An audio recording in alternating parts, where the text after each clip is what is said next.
আমার মার কিছু গয়না সেই বিয়ার মধ্যে পাইছিল, মাত্র 8 আনি হবে 2 কানের মিলে।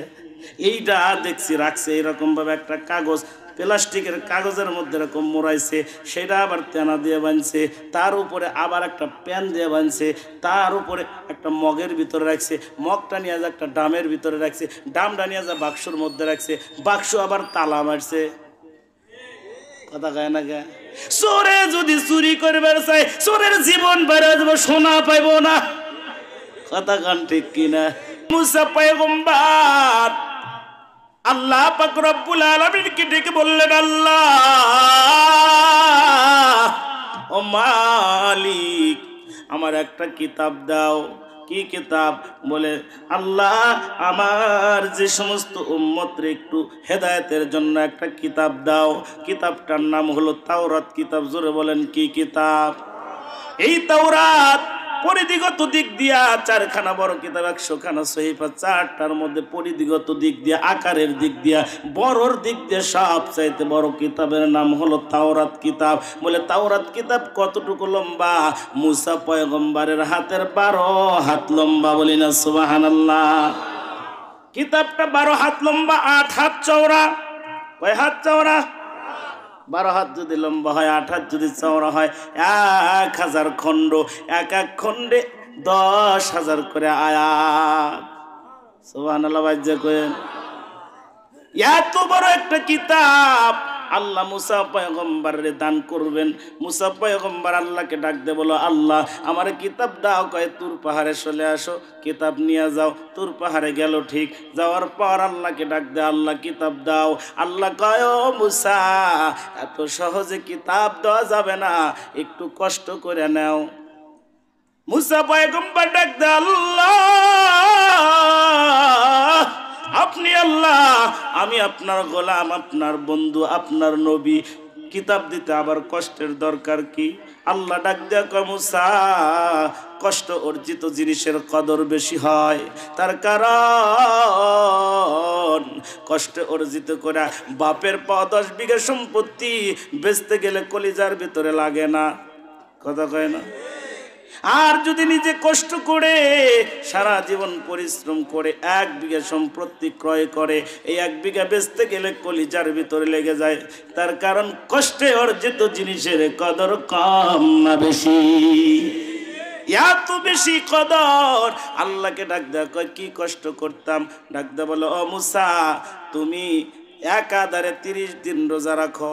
ও মুমিন মুসলমান, আল্লাহর নবী মুসা পয়গম্বর ডাক দেয়া বলে ও আল্লাহ রোজা রাখবো, তার সিস্টেমটা কি? কেমনে রোজা রাখবো? বলে একদিন সেহরি খাইবা, 30 দিন পর ইফতারি করবে। রোজাটা সহজ না কঠিন? এত কঠিন রোজা। আল্লাহকে ডাক দে, বলে আল্লাহ তুমি একমাত্র হেফাজতের মালিক, তুমি যদি আমারে রাখো আমার কিছু করার নাই। আমি শুরু করলাম তোমার হুকুম মানতে, আমি বাধ্য। আমি সেহরি খাইলাম, 30 দিন পর আমি ইফতারি করব। সুবহানাল্লাহ। সেহরি খাইলো, খাওয়ার পর কয়দিন পর ইফতার? 30 দিন পর আসর নামাজের পর গাছের একটা ডাল ভাঙছে, ভাঙ্গা মেসওয়াক শুরু করছে। আল্লাহ ডাক দেখ মুসা তোমারে মেসওয়াক করতে কইছে কে? কয় আল্লাহ। তোমার পবিত্র কিতাব আমি গ্রহণ করব, আর এই জবান দিয়া দুর্গন্ধ মুখ দিয়ে তার তেলাওয়াত করব, এটা কেমনে হয়? এই জন্য আমি মেসওয়াক করেছি। আল্লাহ ডাক দেখ মুসা যে কয়টা কারণে তোমার রোজা রাখার কথা বলা হয়েছিল তার মধ্যে অন্যতম কারণ হলো রোজাদারের মুখের দুর্গন্ধ আমি আল্লাহর কাছে মিশক আম্বরের চেয়ে সুগন্ধ। রোজাদারের মুখের দুর্গন্ধ আল্লাহ তাইলে কি করব? ডাকতে বলো মুসা কাফারা আদায় করো, আরো 10 দিন রোজা রাখো। কয়দিন হইল? 40 দিন রোজা রাখার পর মুসা পয়গম্বর আর গাছতলা আসরের পরে যায় না। তার কারণ নাইরা বেলতলা কয়বার যায়? আর যায় না। এবার আল্লাহকে ডাক দে, বলে আল্লাহ কিতাব দাও। যারা বলেন কি দাও? কিতাব দাও। এই কিতাবের জ্ঞান যাদের মধ্যে আছে তাদের জ্ঞান পৃথিবীর মধ্যে সব চাইতে শ্রেষ্ঠ জ্ঞান। চিল্লা কোন ঠিক কিনা? অনেক আল্লাহর গোলাম এই সাইড ওই সাইড দোকানের মধ্যে এদিক সেদিক ঘোরাঘুরি করতেছে আর মনে করতেছে আলেমদের কি জ্ঞান আছে, কি কইব ওটা তো আমরা জানি। কথা কয় না কে? আলেমদের জ্ঞান আছে না নাই? এই মাদ্রাসা নামক ফ্যাক্টরির মধ্যে যারা পড়াশোনা করে, এই মাদ্রাসা নামক ফ্যাক্টরিতে যারা পড়ে, পৃথিবীর মধ্যে সবচাইতে শ্রেষ্ঠ সন্তান, এটা আমার নবীর ঘোষণা। চিল্লা কোন ঠিক কিনা? অনেকে মনে করে আলেমদের বুদ্ধি নাই, জ্ঞান নাই। আমি বলতে চাই, ও দুনিয়ার বুদ্ধিজীবীর দল, সকল বুদ্ধিজীবীর বুদ্ধির যেখানে শেষ, ওইখান থেকে আলেমদের বুদ্ধির শুরু। চিল্লা কোন ঠিক কিনা? এক রাজা তার উজির নিয়া পুকুরের পাশ দিয়ে হাঁটাহাঁটি করে। কিসের পাশ দিয়া? উজিরকে বলে, ও উজির, তোর বুদ্ধি বেশি না ওই যে মাদ্রাসার হুজুরের বুদ্ধি বেশি, ওই যে আলিমউদ্দিন ভাইয়ের বুদ্ধি বেশি? কয় রাজামশাই, ওই যে আলিমউদ্দিন ভাইয়ের বুদ্ধি যদি বেশি হয় তাইলে কি আমারে আপনি উজির বানাইতেন? হ্যারেই তো উজির বানাইতেন। কয় কথায় যুক্তি আছে। কি আছে? তবে তোর পরীক্ষা করে দেখি তোর বুদ্ধিটা কত বড়, কত বেশি। কয় হ্যাঁ পরীক্ষা করেন। কয় বলতো দেখি এই পুকুরের মধ্যে কয় গ্লাস পানি আছে? চালান আছে? কথা কয় না, চালান গেছে। আর ডাক দেখো রাজামশাই, এত কঠিন প্রশ্ন তো আপনিই পারবেন না। আমি পারি আর না পারি, তুই পারিস কিনা ক? কয় না আমিও পারি না। কোরআনের হাফিজি মাদ্রাসার একজন ছাত্র, আলিমউদ্দিন ভাইয়ের মাদ্রাসার একটা ছোট্ট বাচ্চা, 7 বছরের বাচ্চা আজকে কোরআনের হাফেজ হয়ে যাচ্ছে। সুবহানাল্লাহ বলে। 7 বছরের বাচ্চা যে কোরআনের হাফেজ, আরে তার মা বাবা কতই না ধন্যবান, তার মা বাবা কতই না ধন্য। আরে ছোট্ট বাচ্চা যখন রমজান মাস আসতেছে, বাবার সামনে কোরআনের তেলাওয়াত করবে, আব্বার সামনে মার সামনে কোরআনের তেলাওয়াত করবে, ওই মা বাবার কলিজাটা কত বড় শীতল। আরে কোরআনের হাফেজ কতগুলো খতম তারাবি পড়াবে, আর ওই মসজিদের মধ্যেই বাবা মুসল্লি হয়ে যাবে। বাবা সন্তানের কোরআনের তেলাওয়াত শুনবে, এর চাইতে বড় বরকতি, এর চাইতে বড় সৌভাগ্যবান এই পৃথিবীর জমিনে আর কিছু হতে পারে না। চিল্লা কোন ঠিক কিনা? এই জন্য সন্তানকে হাফেজ বানানোর দরকার আছে না নাই? এবার ডাকতে বলে, ও ছাত্র দিকে আয়। রাজামশাই ডাক দিছে। কি ব্যাপার রাজামশাই, কি বলেন? কয় তোমার হুজুর একটা প্রশ্ন করবে। কি প্রশ্ন করব? বলে এই পুকুরের মধ্যে কয় গ্লাস পানি আছে? ছাত্র বলতেছে এটা আবার হুজুরে করা লাগবে, এটা তো আমিই পারি। সুবহানাল্লাহ কন। ডাকতে বলে, ও সন্তান আমি রাজা পারি না, আমার উজির পারে না, তুই কেমনে পারিস? আয় তো বাবা এদিকে আয়। কো রাজামশাই আপনি আগে ঠিক করেন আপনার গ্লাসটা কত বড় বানাইবেন। যদি গ্লাস পুকুরের সমান হয় 1 গ্লাস পানি হবে। আরেকটা আওয়াজ দেখান না সুবহানাল্লাহ। যদি গ্লাস পুকুরের অর্ধেক হয় 2 গ্লাস, পুকুরের 3 ভাগের 1 ভাগ হলে 3 গ্লাস। রাজা কয় সর্বনাশ, এতদিন মনে করেছিলাম মাদ্রাসার মোল্লার মুন্সিরা, মসজিদের ইমাম সাহেবেরা, এরাদের মাথায় কোনো খবর, মাথায় বুদ্ধি নাই। আজ তো দেখতেছি না সব কিছু উল্টা। চিল্লা কোন ঠিক কিনা? যারা বেশি বুদ্ধি পালো তাদেরকে বলতে চাই, কিছুই বোঝা লাগবে না। কোরআনের মাহফিলের মধ্যে একটা আয়াত যখন তেলাওয়াত হয়, এক একটা অক্ষর যখন পড়া হয়, এক একটা অক্ষরে 10টা করে নেকি পাওয়া যায়। সুবহানাল্লাহ। আর এই 10 নেকি কে বাড়াইতে বাড়াইতে আল্লাহ 700 পর্যন্ত বাড়ায়া দেয়, যদি সেই মনোযোগ থাকে। আমি আমল নিয়েতে কথাগুলো শুনবো, আমার জীবনকে পরিবর্তন করব। এই জীবন ক্ষণস্থায়ীর জীবন আছে, সুখাল নাই। কত মানুষ না দুনিয়ার থেকে বিদায় নিয়ে চলে যায়। যেই বন্ধুটা জীবন ভর আমার পাশে পাশে থাকতো, কোথাও গেলে বন্ধুকে ছাড়া আমি যাইতে পারতাম না, সেই বন্ধুটা নাই, অন্ধকার কবরের মধ্যে শুয়ে আছে। যেই আব্বা একটা বট গাছের মতো সন্তানকে ছায়া দিত, ছায়া দিত, কখন কোথায় যায় পৃথিবীর কেউ খোঁজ না রাখলেও বাবা খোঁজ রাখে আমার সন্তান কোথায় গেছে। ওই বাবাটা অন্ধকার কবরে, ওই জনম দুখুনি মা অন্ধকার কবরের মধ্যে শুয়ে আছে, ওই আব্বা আম্মাও চলে গেছে, তোমাকেও যাইতে হবে, যে কোনো মুহূর্তে মালাকাল মাউত এসে হাজির হয়ে যেতে পারে। ও মুমিন মুসলমান ইমানদার, আজকে দেউলি মাদ্রাসার কোরআনের মাহফিলের মধ্যে দোয়া হবে, তওবা হবে, আব্বার আম্মার জন্য দোয়া হবে। ওই অন্ধকার কবর থেকে মা ডাকতে আছে, আরে আমার কলিজার টুকরো সন্তান, তোদের জন্য না কিছু করে দিয়ে আসলাম, নিজে না খাইয়া কত সুন্দর বাড়ি করে দিয়ে আসলাম, জমি করে দিয়ে আসলাম, আজকে আমি অন্ধকার কবরে আযাবের ফেরেশতারাতে গ্রেপ্তার হয়ে গেছি। ওই দেউলি মাদ্রাসায় যা, মুসাফিরের হাতে দোয়া আল্লাহ ফিরায় দেয় না, যা।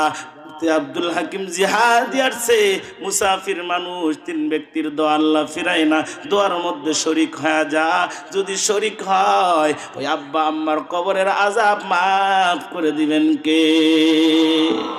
মুমিন মুসলমান ইমানদার, আল্লাহর গোলাম, আলেমদের কিছু বুদ্ধি আছে না নাই তার প্রমাণ আজকে দিয়ে যাবো। সুবহানাল্লাহ কান। এবার যখন মুসা পয়গম্বর আল্লাহকে ডাকতে বলল, আল্লাহ কিতাব দাও। কি কিতাব? 40 দিন রোজা রাখার পর একটা কিতাব দিল, 12,000 লম্বা, 8,000 চওড়া, 1,000 খণ্ড, এক এক খণ্ডে 10,000 করে আয়াত। কিতাবটা ছোট না বড়? দুইটা ব্যাখ্যা আছে যে কিতাবটা বহন করার জন্য 40 জন যুবক, যারা শক্তিশালী যুবক, যারা বোঝা বহন করতে পারে এমন 40 জন যুবক লাগতো, আর এক বর্ণনায় 70টা উট লাগতো এই কিতাবের মূল কপি বহন করার জন্য। চিল্লায়া বলি না সুবহানাল্লাহ। এই কিতাবটা যখন আল্লাহ দান করলেন, মুসা পয়গম্বর এক একজন নবীকে আল্লাহ 40-70 জন যুবকের শক্তি দিয়া পৃথিবীতে প্রেরণ করেন, এমন একজন নবীকে কিতাব দান করলেন। ওই কিতাবটা নিয়ে 2 ভাই নবী, সুবহানাল্লাহ। আর একজন হাফেজ সাহেব ছিল, নাম হলো কারুন। নাম কি? ভালো না খারাপ? 2 দল হয়ে গেছে। বালা না খারাপ কইছে, একজন কয় বালা আর একজন কয় খারাপ। আসলে তো বালা, তাওরাতের হাফেজ সাহেব কি খারাপ হইতে পারে? সুবহানাল্লাহ। খারাপ বানাইছে সম্পদে, খারাপ বানাইছে সম্পদে। মুসা আলাইহিস সালামের দরবারে পড়ে থাকতো, ইবাদত বন্দেগী এত ভালো ছিল, এত আল্লাহওয়ালা, এত বুজুর্গ ছিল যে মুসা আলাইহিস সালাম পছন্দ করে নিজের বোনকে, চাচাতো ভাই ছিল কারণ, নিজের বোনকে বিয়ে দিছে। তাইলে কি খারাপ? কিন্তু খারাপ হইলো কেমনে? আল্লাহ পাক রব্বুল আলামিনের কাছে মুসা পয়গম্বর বললেন, আল্লাহ কিতাব তো দিলা, কিন্তু কিতাবটা সংরক্ষণের জন্য একটা বাক্স দরকার, আর এই গেলাপ লাগানো দরকার, নাইলে তো বেশি দিন টিকবো না। আল্লাহ এই গেলাপ লাগাবো কি দিয়া? আল্লাহ কয়, হ্যাঁ মুসা, গেলাপ লাগাবে স্বর্ণ দিয়া। সুবহানাল্লাহ। একটু কয়ে কয় স্বর্ণ দিয়া। আল্লাহ এত স্বর্ণ কই পাবো? যত বড় কিতাব, 12 হাত লম্বা, 8 হাত চওড়া, 1000 খণ্ড, এক খণ্ডের গেলাপ লাগাইতে তো অস্থির হয়ে যাব, এত কই পাবো? আল্লাহ কয় দেওয়ার মালিককে। আরেকটা আওয়াজ দিয়া আল্লাহ কয় দেওয়ার মালিক যদি আমি হই, টেনশন করো কে? কয় আল্লাহ তুমি দিলে আমি করবো, সমস্যা নাই। ডাকতে বলে, আসো একটা পাথর দেই, পাথরের নাম হলো পরশ পাথর। সুবহানাল্লাহ বলি। এই পাথর যদি পাথরের সাথে ঘষা দাও, স্বর্ণ হয়ে যাবে। সুবহানাল্লাহ। পাথরের সাথে নিয়ে যা ঘষা দিয়ে মুসা পয়গম্বর দেখে একদম 22 ক্যারেটের স্বর্ণ, দেখেই অবাক হয়ে গেছে। কিন্তু মুসা পয়গম্বর তো স্বর্ণকার ছিল না, তো এখন কি করা যায়? স্বর্ণকার হলো ছিল কারুন। কারুনের কাছে নিয়ে গেল। উনি তো যেহেতু তাওরাতের হাফেজ, এর মর্যাদাও বুঝবে, এর কদর বুঝবে, আর এর সম্মান করে কিতাবের গায়ে কি কাবার লাগাতে পারবে। কারুনকে ডাক দিল যে এই কিতাবের গেলাপ লাগাও। কি দিয়া? স্বর্ণ দিয়া। কয় দাদা ভাই এত স্বর্ণ কই পাইবেন? বলে আল্লাহ দিছে। পাথরটা দেওয়ার পর সে যা ঘষা মেরা স্বর্ণকার তো দেখে অবাক হয়ে গেছে, এত সুন্দর স্বর্ণ কোত্থেকে আসলো? হ্যাঁ, ভিতরে লোভ ঢুকে গেছে। কে ঢুকছে? লোভ। লোভ মানুষকে ধ্বংস করে দেয়। কথা কোন ঠিক কিনা? মুসা পয়গম্বর ডাকতে বলে, ও কারুন, গিলাপ লাগাও। কারণ কয় দাদা ভাই এত সুন্দর একটা পাথর তুমি কোত্থেকে আনলা? বলে আল্লাহ দিছে। কয় আমি কাজ শুরু করে দিলাম। বুজুর্গ মানুষ, এত ভালো মানুষ, কিন্তু সম্পদের লোভ অন্তরের মধ্যে একটু ঢুকে গেছে। অন্তরের ভিতরে যখন সম্পদের লোক ঢোকে, দিনের বেলায় সুন্দর মতো গিলাপ লাগায়, কিন্তু রাতে মাঝে মধ্যে খুঁজে পাওয়া যায় না। কই জানি যায়, কই জানি যায় ওই পাথরের সাথে গসা দিয়ে স্বর্ণ বানায় একটা গুডাউন ভরে আসে। কি ভরে আসে? গুডাউন ভরে যখন আসে, এমন অবস্থায় সব সম্পত্তি বাড়াইতে বাড়াইতে অনেক সম্পত্তি হয়ে গেল। এবার আল্লাহ ডাক দেয়া কয়, মুসা কত মূল্যবান একটা পাথর দিয়ে আসলে, খবর নিলে না, এখনো কি গেলাপ লাগানো হয় না? সুবহানাল্লাহ। মুসা পয়গম্বর গা জিজ্ঞেস করলো, কি ব্যাপার? কারণ গেরাপ লাগান কি হয় নাই? কয় দাদা ভাই আর মাত্র 2টা দিন লাগবো। তার মানে এতদিন চুরি করার পর পেট ভরে নাই, আরো 2 দিন চুরি করার ষড়যন্ত্র করতেছে। চিল্লা এখন ঠিক কিনা? এবার যখন 2 দিন পর আবার যাওয়ার পর কারণ কয় সর্বনাশ, এই পাথর তো ছাড়া যাবে না। পরিকল্পনা করলো যে এটাকে কিভাবে গায়েব করা যায়। এইবার যাইয়া দৌড় দিয়া কয়, দাদা ভাই কই যে স্বর্ণটা রাখছিলাম খুঁজে পেতেছি না। এতদিন টাকা চুরি করছে, আজকে টাকার মেশিন চুরি করে পারছে। কথা কয় না কে? এত মহামূল্যবান জিনিস কি হারায়া যায়? আমার মার কিছু গয়না সেই বিয়ার মধ্যে পাইছিল, মাত্র 8 আনি হবে 2 কানের মিলে। এইটা দেখছি রাখছে এরকম ভাবে একটা কাগজ, প্লাস্টিকের কাগজের মধ্যে এরকম মোড়াইছে, সেটা আবার তেনা দিয়ে বানছে, তার উপরে আবার একটা প্যান দিয়ে বানছে, তার উপরে একটা মগের ভিতরে রাখছে, মগটা নিয়ে যা একটা ডামের ভিতরে রাখছে, ডামটা নিয়ে যা বাক্সর মধ্যে রাখছে, বাক্স আবার তালা মারছে। কথা কয় না কে? চোরে যদি চুরি করবার চাই, চোরের জীবন বেড়ে যাবো, সোনা পাইব না। কথা কান ঠিক কিনা? কিন্তু এত মহামূল্যবান সোনা কি হারায়া যাওয়ার কথা? মুসা পয়গম্বর কি জ্ঞান নাই? সুবহানাল্লাহ। মুসা পয়গম্বর কি বোঝে না যে কারণ কি কইতেছে এটা কিন্তু মুসা পয়গম্বর ঠিকই বুঝা ফেলাইছে। সুবহানাল্লাহ। আওয়াজ দিয়ে বলেন সুবহানাল্লাহ। মুসা পয়গম্বর একটু কায়দা করে দোয়া করছে। মাঝে মধ্যে একটু কায়দা করে দোয়া করার দরকার আছে না নাই? মাঝে মধ্যে একটু কায়দা করে দোয়া করবেন। ইমাম সাহেবদের বেতন অনেক জায়গায় কম, 6,000 টাকা, 5,000 টাকা, 3,000 টাকাও বেতন আছে। এমনও মসজিদ আছে না নাই? ইমাম সাহেবদেরকে আমি বলে যাই যে এমন একটা দোয়া করবেন, কায়দা করে দোয়া। এক সভাপতি সাবাইসা হুজুর রে কয়, হুজুর কি হয়েছে সভাপতি সাহেব? আমার ছেলের জন্য একটু দোয়া করবেন। বিভিন্ন জায়গায় ইন্টারভিউ দিছে, কম বেতনের চাকরি, বেশি বেতনের চাকরি, সব জায়গায় দিছে। আমার সন্তানের জন্য একটা ভালো চাকরি মেলে যায়। কয় আলহামদুলিল্লাহ, দোয়া করা মানে 200 টাকা হাতে দিছে। 200 টাকা পায় নামাজ শেষ করে দোয়া করে, আল্লাহ ও মালিক, আমার সভাপতি সাহেব অনেক ভালো মানুষ। সুবহানাল্লাহ। আমার সভাপতির বউ আরো ভালো মানুষ নাই? এই মেয়ে মানুষ ভালো নাই? আমার মাকে দেখেছি ছোট্টবেলায় যখন গাছের কাঁঠাল পাকতো, কাঁঠাল পাইরা নিয়ে প্রথম রোয়াগুলো দিত না, একটা বাটির মধ্যে তুলে কয় হুজুর রে দিয়ায়, মাদ্রাসার হুজুর রে দিয়ায়, বাড়ির পাশে মাদ্রাসা ছিল, মসজিদের ইমাম সাহেব রে দিয়ায়, ওই মুরব্বিরে দিয়ায়। কে তাদের দেওয়া লাগবো? কে ডাক দেখ? ওই তো সন্তান রে, বুঝবি না, এই কাঁঠাল গাছের প্রথম কাঁঠালটা যদি আল্লাহওয়ালা লোকদের মুখে যায়, এই গাছের মধ্যে আল্লাহ বরাকা দান করবে, এই গাছের মধ্যে আল্লাহর রহমত পড়বে, ফল আল্লাহ বেশি করে দিবি। সুবহানাল্লাহ। অনেক মা বোন আছে বাড়িতে যদি মুরগি জব করে, একটা বাটি হুজুরের কাছে পৌঁছায় দেয়। আল্লাহ এমন মহিলা আছে না নাই? এখন বুঝি যে সমস্ত মায়ের আলেমদেরকে ভালোবাসে, তাদেরকে ভালোবেসেছে এমন মা বোনদের গর্ভে থেকে আল্লাহ আলেম পয়দা করেছেন। চিল্লা বলি না সুবহানাল্লাহ। এবার যখন দোয়া করে, আল্লাহ আমার সভাপতির ছেলেও ভালো, মাঝে মধ্যে চা খিলায়, আপনারা কি খিলান? ইমাম সাহেবরা খিলেনের দরকার আছে না নাই? ইমাম সাহেব দোয়া করে, আল্লাহ সবাই ভালো, আল্লাহ আমার সভাপতির ছেলের একটা চাকরি মিলা দাও, চাকরির বেতন জানি আমি ইমাম সাহেবের সমান হয়। সভাপতি গালি করে চায় আছে, সর্বনাশ করলো কিরে, ফজরের পর নামাজ দোয়া কবুল হয়, যদি হুজুরের দোয়া কবুল হয়ে যায় সর্বনাশ হয়ে যাব। হুজুরের বেতন দেই 7,000, আমার সন্তানের হাত খরচ দেই 10,000, আছে না নাই?